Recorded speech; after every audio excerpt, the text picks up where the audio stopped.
మన ఆంధ్ర రాష్ట్రం ఈ యొక్క 2025-2026 సంవత్సరానికి గాను బడ్జెట్ను ప్రవేశపెట్టింది.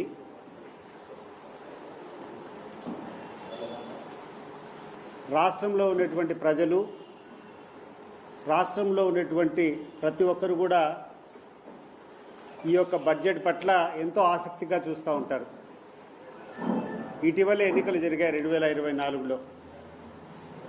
ఆ ఎన్నికల ముందు అధికారంలోకి వస్తే ఏ రకంగా ప్రజలకు మేలు చేస్తాం, ఏ ఏ అంశాలకు ప్రాధాన్యత ఉంటుంది అనేటువంటి విషయాలపైన ఎన్నికల ముందు వివిధ పార్టీలు వాళ్ళ యొక్క పార్టీ మేనిఫెస్టోను కానీ లేకుంటే వాళ్ళు ఇచ్చేటువంటి హామీలు కానీ ప్రజలకు చెప్పడం జరుగుతుంది.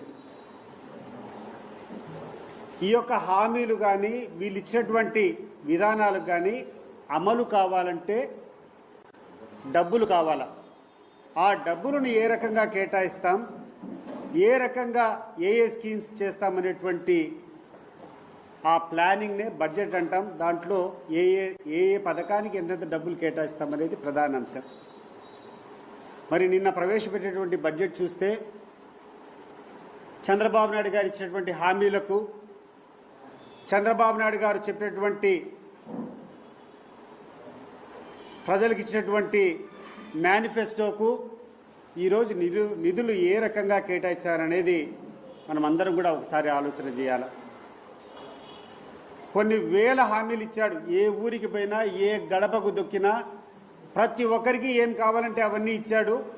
లాస్ట్ అన్నిటికంటే ముఖ్యం సూపర్ 6 నాకు ప్రాధాన్యత, సూపర్ 6ను ఎటువంటి పరిస్థితుల్లో అమలు చేస్తామని చెప్పారు.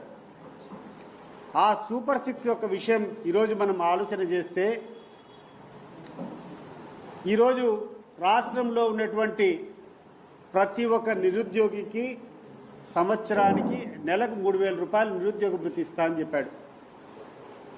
నేను అడుగుతున్నాను ఈరోజు చంద్రబాబు నాయుడు గారిని, ఈ యొక్క నిరుద్యోగ భృతికి 1 రూపాయి అన్నా నీ యొక్క బడ్జెట్లో కేటాయింపులు చేశావా?